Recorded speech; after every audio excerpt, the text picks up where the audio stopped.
Zendesk Champions are people who work in Zendesk. As Zendesk has grown and also businesses have grown using Zendesk, the need for a Zendesk champion has arisen. I've identified 4 different types of Zendesk admin roles, and I'm going to share them with you. Hi there, my name is Dominic, customer experience enthusiast, and I've been a Zendesk admin for the past 11 years. Things have shifted and changed for the better, for the worst, I don't know, you'll decide. Now, myself and my team, we're a Zendesk Premier partner, and we have various roles for trying to fill in the different gaps into Zendesk. Now, the post inspiration comes from Nico Boyce. He posted a screenshot of various Salesforce roles and was asking, curiously, how that translates to Zendesk, and will we ever have that in our sphere? We will, but let's see how. The roles for Salesforce, which has been around for longer than 20 years, is a little bit more fundamentally grounded, let's say, into the realities of business. You have Salesforce Business Analyst, you have Salesforce Developer, you have Salesforce Admin. Let me check some more. 1 hour later. Salesforce Consultant, Salesforce Architect, Salesforce Designer even. There's a few others for marketing and careers. I don't know what that is, so I'm not going to touch it. The 3 roles that I've identified are the following. So Zendesk Consultant, Zendesk Developer, Content Moderator, and there's a surprise 4th one, which I'm going to share with you. So let's find out what these roles are, what you need in a business to function. I know there's business people watching, so you'll know how to fill these roles in your company. And for those of you who are passionate about Zendesk and are already filling these roles, this is how you can improve and where you stand. First one is Zendesk Consultant. First thing that a Zendesk Consultant does is they understand business requirements. So this leans into the business analyst a bit. This is a soft skill, something that is not so easy to teach. You know, for everything Zendesk, you can just Google it and it's there. It's somewhere in the Zendesk community or in a post or in the comment section of a post or in a YouTube video that you're watching. You can find it anywhere. Somebody who is a people person, this is just my view, but if you're working as a Zendesk consultant, you have to understand the people you're setting up Zendesk for. You have to have a good relationship so you can understand what those people want, so you can translate those into Zendesk features. Third skill is obviously knowing Zendesk. So this is the bread and butter of any of these roles anyway, except for that 4th mystery role that I'm going to share with you. The Zendesk Consultant role is everything to do with business as usual, nothing too technical, everything that you can find in the Zendesk UI, in the admin center, and the little tips and tricks and best practices, which makes a great consultant. Now, to this role, since things have started to be so complicated, you can add different levels of proficiency. Meaning you can have beginner level, somebody who sets up triggers and macros, intermediate level, somebody who starts to understand the business a bit, starts to know everything about Zendesk and how to do things efficiently. And then the 3rd layer, which is professional or expert, is somebody who understands the business requirements, understands the business as a whole and how it functions, and of course, the previous 2 levels of proficiency. 2nd role is the Zendesk Developer. This is probably my favorite one because it's the most efficient one out there. This is a person who understands business requirements, is a person who knows the Zendesk API, and is a person that can connect Zendesk to various third-party systems through the API. And 4th skill for this role is somebody who can create productivity hacks and apps in Zendesk to increase agent productivity.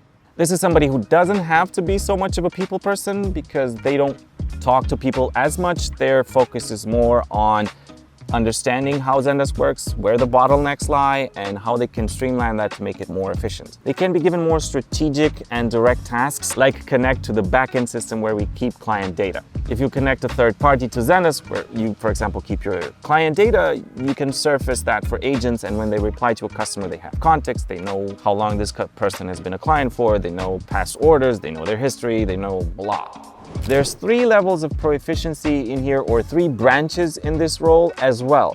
One is the front-end developer. This is somebody who goes into the Zendesk guide and starts customizing that to match the branding of the mother company, and various JavaScript scripts that enhance the productivity and enhance the customer experience within the guide. The 2nd role here is somebody who does back-end stuff. So somebody who uses the API to connect to a third party, either a third party's database where you keep client data, connect to a reporting system, which you need to take out of Zendesk some reports and feed them into a more mature reporting tool to see how well your business is doing. If you launch a campaign, you want to see how many people actually respond to that campaign, how many people request support or how many people buy. So you have to centralize all this information into one place.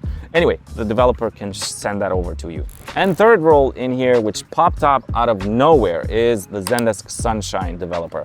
This is somebody who understands Zendesk Sunshine. It's a mostly code kind of experience. There's no interface. The API is not super well developed there, but there's various customizations that you can build for your customers in the bots experience, and as well as with the Sunshine objects, the custom objects that you use. And you can also create databases within this place. But it's so new and so super custom that you just have to dive into it and work on it to understand it. And those skills you can't really apply anywhere else. So it's kind of weird, but it is a role nevertheless, which very few people do. So if you want to learn something and have a niche of your own, that's the one. The third role that I've identified is the content moderator. This is somebody who writes content articles for your product or your service, or just documents internal processes for you to help self-serve both your clients, your end users, and your agents. So your customers go online and they search for articles to solve requests themselves, to deflect sending a ticket.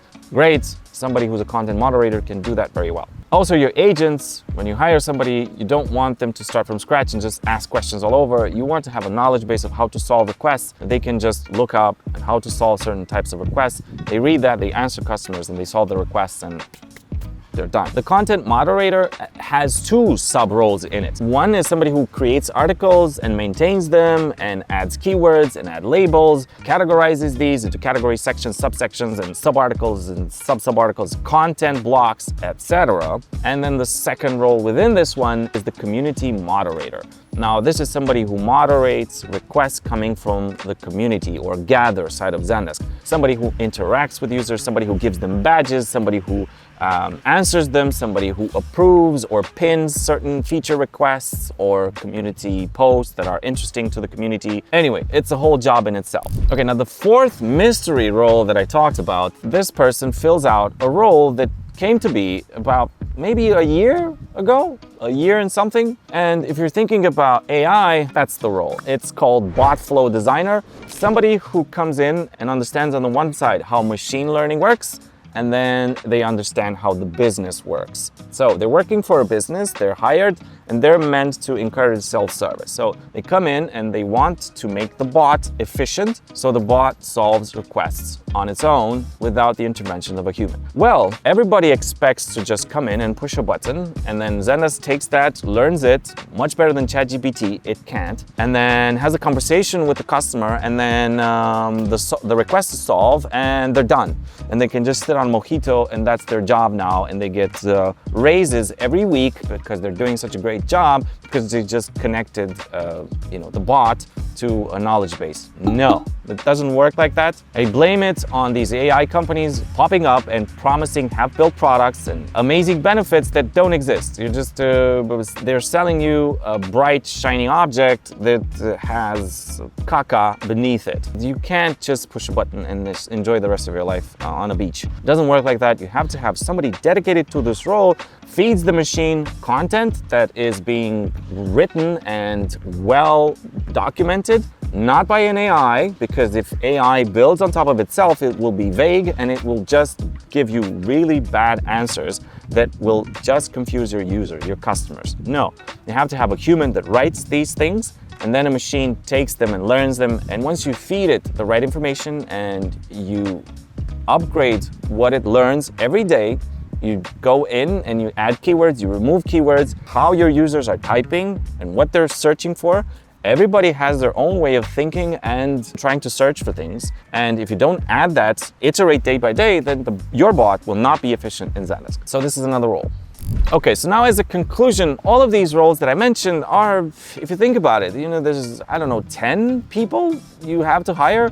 Well, that's how the business sphere is evolving and how Zendesk is evolving itself. And it's very complex because businesses are complex. So depending where you are as a business, you will need different skills of macro efficiency and of Zendesk intervention. So if you're a small company, you just need a Zendesk consultant. When you're starting to get traction and you're a mid-sized company, you start needing various roles depending on your niche, depending on where you want to go and your trajectory. And large organizations, well, they need most of these roles, but they obviously are just starting to catch up to this. Ideally, you just have one person who fills all of these roles, but imagine what kind of a person that is.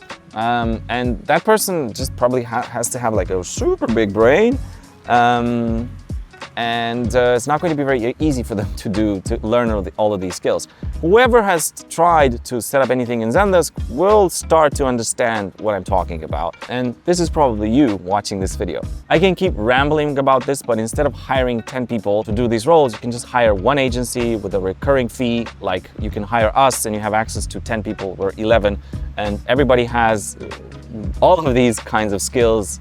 To some, we as an agency are a bit ahead of this, and we know these roles exist and we are filling them within our company. So yeah, instead of hiring all of these people, you can hire one agency like us, for example, and you can have, for a retainer fee, have access to all of these people depending on the trajectory, your niche, and the plan that we work out together. Anyway, I'm going to leave it at that because I've been talking too much. Please, if you got any value from this, like and subscribe. I'd be really grateful, and maybe share with somebody else that might get some insight from this. Thank you so much. I'll see you in the next one. Bye.